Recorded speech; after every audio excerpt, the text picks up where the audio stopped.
네, 오늘 그리스도 안에서 모두 다 고귀한 존재입니다. 모두가 귀한 존재입니다라는 내용으로 하나님의 말씀을 같이 생각해 보고자 합니다. 오늘 본문 고린도전서 12장 22절에서 27절 말씀 그리고 31절 말씀은 우리가 신앙생활하고 있는 교회 안에서 언제나 작동해야 하는 한 가지 신앙의 원칙을 말씀을 하면서 또 그보다 더 큰 신앙의 원칙을 열어주는 그런 역할을 하는 내용입니다. 신앙생활할 때 가장 우리가 서로에 대해서 형제와 자매들끼리 서로에 대해서 갖춰야 될 가장 큰 덕목, 가장 큰 은사가 무엇이냐? 그것은 바로 사랑인데요. 그 사랑이 오늘 읽었던 고린도전서 12장 바로 다음 장인 13장에 나오기 때문입니다. 고린도전서 13장의 바로 앞구절이 마지막 12장 31절 우리가 함께 읽은 말씀인데 너희는 더욱 큰 은사를 사모하라. 내가 또한 가장 좋은 길을 너희에게 보이리라 라고 말씀합니다. 더욱 큰 은사, 가장 좋은 길, 이것이 무엇과 관련된 내용이냐? 바로 그 다음 13장에 이어질 사랑과 관련된 내용입니다. 우리 그리스도의 공동체 안에서 가장 큰 은사, 가장 큰 하나님의 선물이 바로 무엇이냐? 그것은 사랑입니다. 교회를 그리스도의 몸이라 부르는데 그 몸된 교회 안에서 우리가 추구해야 될 가장 좋은 길, 가장 선한 길이 무엇이냐? 그것은 바로 사랑입니다. 오늘 우리가 함께 읽은 이 본문 말씀이 바로 이 사랑의 공동체로 나아가는 과정, 그 직전에 있는 말씀입니다. 고린도 교회는 굉장히 역동적인 그런 성격을 가지고 있는 교회였는데 그러다 보니까 교회 내부에 말도 많고 탈도 많고 한마디로 말해서 좀 바람잘 날 없던 그런 교회였습니다. 교회 안에서 사람과 사람 사이에 발생할 수 있는 온갖 문제는 이 안에서 다 터졌습니다. 성도들끼리 서로 송사하는 문제, 그다음에 뭘 쓰는 문제, 벗는 문제, 여러 가지 문제들, 음식을 갖고 와서 어떻게 먹느냐, 제사드린 음식을 가져와서 먹느냐 마느냐의 문제, 은사 때문에 벌어지는 문제, 부활이 있냐 없느냐에 관계된 문제, 여러 가지 문제로 성도들끼리 서로 갈등하고 성도들끼리 서로 부딪히고 조화를 이루지 못하는 그런 교회였습니다. 교회가 이렇게 여러 가지 문제를 가졌던 배경에는 이 고린도라고 하는 도시의 상황도 한몫을 했었습니다. 왜냐하면 이 고린도라는 도시가 교역 도시였기 때문에 당시에 지중해 여러 곳에 퍼져 있던 사람들이 많이 왕래하는 그런 도시였습니다. 지금으로 치면 국제도시 같은 그런 역할을 했던 지역입니다. 이주민들이 여러 지역에서 온 이주민들이 다양하게 섞여 있었기 때문에 그들 사이에 생각이 다르고 살아왔던 환경이 다르고 판단하는 방식이 다르니까 여러 부분에서 부딪히게 되는 겁니다. 인종도 다양했고 또 그 안에 살고 있는 사람들의 사회적인 지위도 다양했고 배경도 다양했고 또 돈을 가지고 있는 소득의 수준도 서로 차이가 있었습니다. 그래서 교회 안에 부자와 가난한 사람들의 차이 이런 것 때문에 어떻게 서로 한 공동체로 엮일 수 있는가 이 문제를 가지고 고민했던 그런 교회가 고린도 교회였습니다. 초대교회를 보게 되면 항상 바울이 강조하는 부분이 있어요. 너희들은 그리스도 안에서 다 하나다예요. 하나다. 세상이 이렇게 나누고 저렇게 나누고 유대인이냐 이방인이냐 남자냐 여자냐 종이냐 자유자냐 이렇게 서로 이렇게 세상은 나누지만 너희들 교회 안에 들어오면 다 하나다. 그리스도 안에서 하나다. 이게 중요합니다. 그리스도 안에서 다 하나다. 이게 선언은 참 쉬운데 실제 교회를 운영하다 보면 이게 쉽지가 않아요. 여러분 지하철 같은 거 타고 가다가 막 냄새 엄청 나는 사람들 옆에 탁 앉아있는 거 그럴 때 견딜 수 있으세요? 잘? 쉽지 않죠. 근데 교회 안에 그런 사람들 들어왔을 때 그런 사람들과 같이 식탁에서 떡을 뗄 수 있느냐 밥을 먹을 수 있느냐 이런 문제 때문에 굉장히 문제가 많았던 겁니다. 이상과 그 현실에는 그런 괴리가 있을 법한데 성경은 그 현실에 안주하지 말고 그럼에도 그리스도의 몸을 이뤄가라고 우리에게 계속 말씀합니다. 교회가 이래야 한다고 말로는 선언을 쉽게 할 수 있습니다만 실제 교회 안에는 그런 모양을 만들어가기가 쉽지가 않습니다. 우리 각자가 서로에 대해서 배려하고 각자가 조금 더 섬기고 희생하는 그 사랑의 마음이 작동하지 않으면 그런 조화로운 몸을 만들 수가 없다는 거죠. 초대교회는 지금하고 상황이 좀 달라서요. 지금 우리같이 신앙의 자유가 이렇게 보장되어 있는 그런 시대가 아니었어요. 예수를 내 주님으로 믿고 따른다. 이 주라고 하는 말은 당시 로마 시대에서는 오직 황제한테만 쓸 수 있는 말이에요. 황제에게만 써야 되는 고유명사였어요. 근데 이거를 예수님한테 썼다. 이거는 반체제 인사가 되고 자는 겁니다. 그렇게 결단을 하고 내가 이 공동체 안에, 이 서클 안에 들어와서 신앙생활을 하는 겁니다. 믿음의 수준이 지금 우리하고는 견줄 수도 없을 정도로 차이가 납니다. 목숨을 걸어야 하는 상황도 있습니다. 이렇게 치열하고 진지한 믿음으로 모인 사람들인데도, 그렇게 예수를 그리스도로 구주로 고백하고 모인 사람들인데도 불구하고 성격이 조금 달라서, 문화가 좀 달라서, 차이가 달라서 이거 용납하지 못하는 그런 미세한 갈등들이 있었다는 얘기예요. 예수님을 구주로 믿고 따르고 섬기고 고백하면서 내가 그분과 연합했다, 내가 그분과 연합한 사람으로 살겠다는 징표로 뭘 받습니까? 우리가 세례를 받죠. 성부, 성자, 성령의 이름으로 세례를 받습니다. 내가 세례를 받았다라고 하는 이유는 이분에게 내가 이제 목숨을 걸겠다는 의미가 들어가 있어요. 세례를 받는다는 것은 내가 이분 것입니다, 이분과 함께 연합해서 살겠습니다, 이 신앙 고백이 들어가 있는 겁니다. 그런 믿음으로 살아갔던 사람들, 그 공동체 안에도 이런 차이들 때문에 서로 갈등하는 요소가 있었던 겁니다. 어떻게 보면 신앙, 믿음 이것보다 사람이 가지고 있는, 본래 가지고 있는 성품, 품성, 성격 이런 것들이 우리 같이 더불어 살아가는 세상에서는 또 중요한 문제가 아닐까, 그런 생각도 해봅니다. 특별히 오늘 고린도전서 12장에 보면 교회에 어떤 문제 때문에 서로 갈등을 했느냐, 은사 때문에 갈등을 했어요. 은사라는 말은 그 그리스 말로 카리스라는 말인데요. 여러분 카리스마라는 말 들어봤죠? 카리스마. 이게 뭔가 압도하는 힘이잖아요. 사람이 가지고 있는 마치 하늘에서 내려준 것 같은 이 카리스라는 말은 하늘에서 나에게 부어준 선물이라는 뜻이에요. 하늘에서 내려온 선물. 사람이 본래 가지고 있는 능력, 그 너머의 어떤 능력. 근데 성경은 이것을 각자에게 주신 하나님의 선물, 즉 은사와 연결을 했습니다. 교회 공동체 안에도 각 사람에 맞게 하나님께서 선물을 주셨는데, 재능을 주셨는데 그것을 은사라 그렇게 부릅니다. 문제는 고린도 교회가 이 은사를 두고 경쟁했다는 데 있습니다. 우월한 은사가 있고 열등한 은사가 있고, 그렇게 성도들 사이에 서로 네게 좋으니 내게 나으니 내 것이 더 높으니 네 것은 더 낮으니, 이런 식으로 서로 우열을 가리는 그런 일이 있었습니다. 나는 방언으로 기도할 수 있는데 너는 못하니까, 너는 나보다 좀 낮고 능력치가 좀 떨어지는 사람이고, 그러니까 너는 나보다 조금 영적으로 미치고 너 내 다음이고, 이런 어처구니 없는 사고방식이 교회 안에 자연스럽게 흘러가고 있었다는 거죠. 그런 게 어디 있습니까? 방언하면 입이 있고 방언 못하면 밑에, 그런 게 어디 있어요? 성경에 그런 말이 어디 있어요? 은사는 각자의 필요에 따라서, 각자의 능력에 따라서 하나님께서 그 사람에 맞춰서 그렇게 주시는, 다양하게 주는 선물입니다. 그런데 그 안에 어떻게 그걸 가지고 누가 높고 누가 낮고 이런 위계와 서열을 어떻게 가릴 수가 있겠습니까? 그런데 고린도 교회에는 그런 일이 있었던 거예요. 내부에서 서로 조율할 수 없는, 쉽게 조율할 수 없는 그런 상황까지 간 거예요. 그러니까 바울이 개입을 해가지고, 개척자인 바울이 개입을 해서 질서를 바로 잡아야 할 정도로 교회 내부의 은사 때문에 문제가 심각했던 것 같습니다. 12장 전체가 바로 이 은사에 관계된 내용입니다. 성경은 다양한 모양으로 갈라져 나오는 은사를 두고 그 은사를 가지고 있는 사람 중에 누가 위에 있고 누가 아래에 있냐, 이걸 놓고 다투는 성도들을 향해서 은사는 다양할 뿐이다. 은사를 주시는, 은사는 다양하게 나오는 모양새일 뿐이다. 그러나 그 은사를 주시는 영, 하나님의 영, 그 성령은 하나다. 직분은 다양할 수 있다. 너희들이 교회에서 집사든 어떤 그냥 일개 성도든 아니면 목사든 그 직분은 다 다양할 수도 있지만 그 직분을 주시는 분은 하나다. 하나님 한 분이 너희에게 각자에 맞게 그 직분을 주셨다. 너희들이 가지고 있는 사역도 여러 사역이 있을 수도 있다. 어떤 사람은 전도의 사역을 잘하는 사람이 있고, 어떤 사람은 베푸는 사역을 잘하는 사람이 있고, 어떤 사람은 자기가 가진 여러 가지 다양한 재능과 달란트를 가지고 봉사할 수 있는 그런 사역들이 있다. 그러나 그 사역에 힘을 공급해 주시는 분은 하나님 한 분이시다. 그렇게 말씀합니다.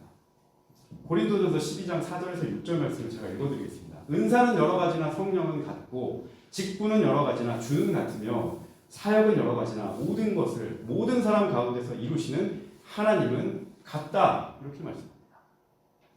은사의 종류는 사실 셀 수 없이 많습니다. 교회라는 공간 안에서 그 사람들이 많으면 많을수록 우리가 갖출 수 있는 조직이 종류가 다양하면 다양할수록 그 은사가 많으면 그 교회를 그리스도의 몸을 조화롭게 이루는데 훨씬 더 유용하죠. 다 함께 예수님을 우리의 구주로 고백한다는 그런 사람들이 모였다는 전제하에 어떤 은사도 하찮은 은사는 없습니다. 어떤 은사도 우등한 은사는 없습니다. 모두가 다 그리스도의 몸을 이루는 지체들일 뿐입니다. 그 기능과 역할의 차이가 있을 뿐입니다. 목사는 목사의 역할이 있고, 집사는 집사의 역할이 있고, 반주자는 반주자의 역할이 있고, 영상은 영상의 역할이 있고, 각자가 이 예배를 그리스도의 몸을 구성하는 그 역할을 맡고 있을 뿐입니다.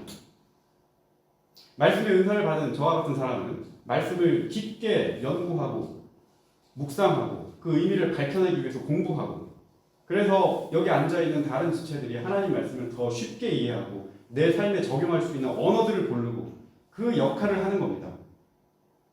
믿음의 은사를 받는 사람이 있어요. 어떤 상황을 닥쳤을 때 훨씬 더 깊은 믿음을 가지고 그것을 이겨낼 수 있는 그 마음을 가지고 있는 은사를 가지고 있는 사람이 있습니다.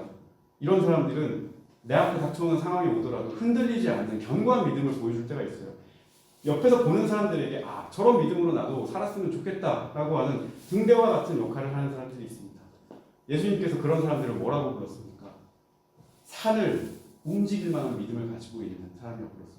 너희가 겨자씨만한 믿음이 있다면 이 산을 명하여 저 산으로 옮길 수 있으리라. 저 사람의 믿음은 정말 산을 움직일 수 있는 그런 큰 믿음이구나. 그렇게 불렀지 않습니까? 또 어떤 사람은 분별의 은사를 가진 사람이 있어요. 분별력이 뚜렷합니다. 통찰력이 뚜렷해요. 상황 파악을 잘하는 사람입니다. 정교하게 볼 줄 알아요. 이런 사람은 공동체가 앞으로 어떻게 가야 할지, 이리 흔들려야 될지 저리 흔들려야 될지 분별할 수 있는 눈을 가지고 있는 은사가 있어요. 섬김의 은사를 가진 사람도 있어요. 교회 안에서 형제와 자매들을 진심으로 위하고 마음으로 돕고 베풀고 이런 일로 사람과 사람 사이의 관계를 윤택하게 만들어주고 조화롭게 만들어주는 그런 능력을 가진 사람도 있습니다. 듣는 귀와 듣는 마음을 가진 그런 은사를 가진 사람도 있습니다. 상대의 마음을 10분 공감하고 그냥 겉으로만 고개 끄덕끄덕하고 지나가는 게 아니라 정말로 마음과 마음을 심정으로 나누는 깊은 그런 신앙 관계를 맺을 수 있는 그런 능력을 가진 사람들도 있습니다. 기도의 은사, 통찰의 은사, 조화의 은사, 조정의 은사, 용납의 은사, 이 모두가 다 어우러지고 다 섞여서 그리스도의 아름다운 몸을 이루는 겁니다. 이것이 교회를 유익하게 하는 힘이고 이것이 교회가 운영되는 원리입니다. 각 지체가 서로 그렇게 동령하면서 각 역할을 잘 분담하면서 그렇게 하면서 이 그리스도의 몸이 활력을 찾게 되는 겁니다. 그래서 오늘 22절 말씀이 소중합니다. 22절 말씀은 어떤 은사들 중에도 가장 안 보이고 별로 쓸모없어 보이는 것 같은 그런 은사가 오히려 더 그리스도의 몸에서는 더 소중하다고 말씀하기 때문에 22절 말씀 한번 같이 우리 한 목소리로 읽어보도록 하겠습니다. 시작. 그뿐 아니라 더 약하게 보이는 몸의 지체가 도리어 요긴하고. 본문에 사용된 약하게 보이는 이 말은 원래 뜻은 좀 병든, 몸이 좀 아픈, 그리고 나이가 들어서 힘을 쓸 수 없는, 그리고 사람들이 보기에 좀 하찮아 보이는, 눈에 띄지 않는 이런 의미입니다. 평소에는 이게 있었어? 라고 생각할 정도로 미미해 보이지만 그 하찮은 부분 하나가 전체 조화에 얼마나 이바지하는지 모릅니다. 제가 예전에 어떤 운동선수한테 들은 얘기인데 몸을 조화롭게 쓸 수 있도록 몸을 다 만들어놨는데 조그만 상처가 생기거나 근육통이 오거나 그러면 그 순간에 써야 되는 힘을 제대로 쓰지 못해가지고 밸런스가 다 깨진답니다. 조화롭게 쓸 수 있도록 다 만들어놨는데 커터로 살짝 베어가지고 피가 난다거나 아니면 뭘 자꾸 삐끗해가지고 살짝 근육통이 온다거나 그러면 자기 힘을 온전하게 쓸 수 없어서 최적의 기량을 잘 발휘하지를 못한다고 합니다. 그러면 이제 자기 몸까지 떨어지는 거죠. 그와 마찬가지고 그리스도의 몸이 교회도 마찬가지입니다. 특정한 은사를 가진 사람, 또 특정한 능력을 가진 그런 어떤 지체가 교회를 이끌어가고 독점하는 이런 모습은 그리스도의 몸을 조화롭게 하는 게 아니에요. 오히려 그리스도의 몸의 건강을 망치는 일입니다. 보이는 곳에서만 드러나는 은사만 높여주고 그렇지 않은 보이지 않는 곳에서 우리가 알 수 없는 곳에서 일어나고 있는 이런 모든 것들을 조화롭게 하고 채우고 또 사람들 사이에 한 번 더 묻고 말을 건네고 서로 격려하고 기도하고 이런 모든 것들이 다 합력해서 그 몸의 조화를 이루는 겁니다.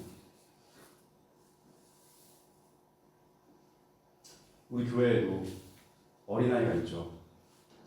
여러분 어린아이 볼 때마다 그 말도 잘 못하는 그 아이가 창하게 웃고 소리 한번 딱 질렀을 때 여러분 마음이 얼마나 그 마음에 기쁨이 찾아옵니까?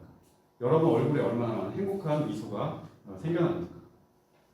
연약해 보이고 육신은 약해 보이고 미약해 보이고 별로 그렇게 요긴해 보이지 않는 그 소중한 존재가 우리 공동체를 얼마나 부드럽게 만들어주고 우리 관계를 어떻게 얼마나 윤택하게 만들어줍니까?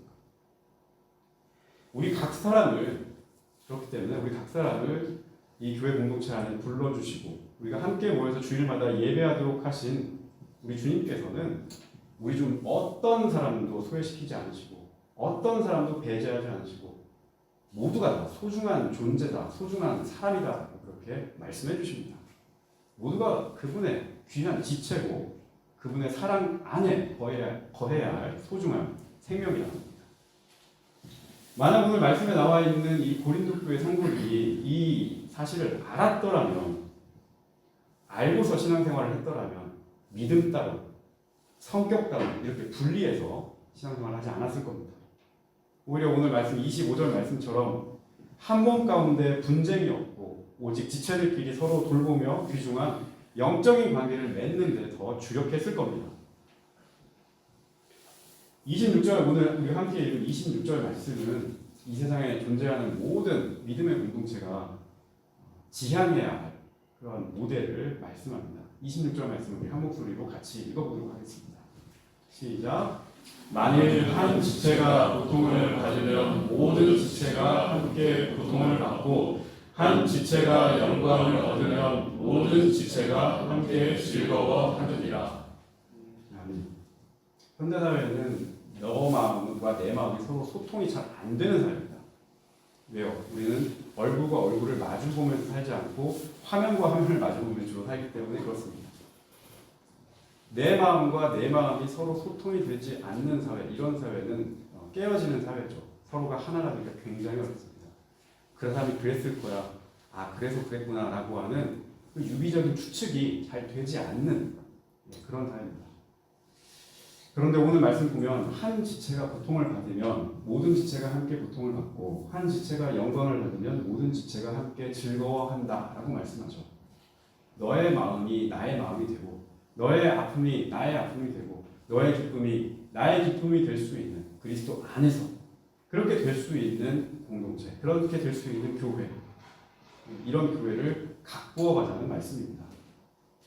우리가 고린도 교회도 그렇고 어떤 교회도 그렇고 이런 수준에 올라가서 있기 때문에 이 말씀을 고개를 끄덕끄덕 하는 게 아니라 우리가 여전히 그렇지 못하기 때문에 여전히 여기에 도달하지 못하고 여전히 부족한 모습을 갖고 있기 때문에 이 말씀을 향해서 함께 가자는 말씀입니다. 믿음이라고 하는 관계만으로 서로 엮여있는 우리 교회가 끊임없이 나아가야 할 방향을 오늘 말씀을 통해 볼 수가 있습니다. 어떤 사람이 육체의 고통이든 마음의 고통이든 고통을 안고 있으면 그 고통이 100% 나의 고통은 될 수 없을지 몰라도 그 고통에 함께 참여하고 그 사람을 위해서 한 번 더 울어주고 한 번 더 기도하고 한 번 더 그 사람의 이름을 불러줄 수 있는 그런 교회가 되기를 원합니다. 어떤 사람이 영광을 얻고 주 안에서 큰 성공을 거뒀을 때 그것을 시기하기보다 그 사람을 위해서 진심으로 박수 쳐주고 그것을 통해서 그 사람이 더욱더 하나님의 높은 영광을 드러낼 수 있는 자리에 가게 해달라고 기뻐해 줄 수 있는 그런 마음을 가질 수 있는 성도가 되기를 바랍니다. 우는 자와 함께 울고 웃는 자와 함께 웃을 수 있는 서로 마음과 마음을 서로 통할 수 있는 그런 교회. 보이지 않는 곳에서도 그 사람을 생각할 때 그 귀한 지체들을 위해서 한 번 더 기도할 수 있는 그런 교회. 어떤 결정을 내려야 할 상황에 있는 그 지체들을 향해서 삶의 어려움에 처해 있는 그런 지체들을 향해서 보이지 않는 불투명한 앞날을 위해 고민하고 기도하는 그런 지체들을 향해서 이유 없이 낙심하는 떨어지는 그런 지체들을 위해서 내 진심을 담고 긍휼한 마음을 담아서 하나님께 기도할 수 있고 바랄 수 있는 그런 교회. 긍휼이라고 하는 말은, 성경에 나오는 긍휼이라고 하는 말은 엄마의 자궁이라는 뜻입니다. 원래 엄마가 아이를 품고 사랑하듯이 그 사람을 내 아이처럼 품고 사랑하는 것입니다. 그런 마음으로, 그런 신앙의 태도로 사랑할 수 있는 그런 교회, 그런 교회가 되기를 바랍니다. 세상의 모든 교회가 오늘 고린도전서 12장에 나와 있는 말씀과 같다면 교회 자체뿐만 아니라 교회에 함께 있는 모든 성도들, 그리고 그 성도들이 머물고 있는 생활 그 곳곳마다 분명한 변화가 일어나게 될 겁니다. 하지만 오늘 말씀이 기록됐던 이 시절이나 2000년 지난 지금 시절이나 교회는 그런 공동체를 여전히 이루고 있지 못합니다.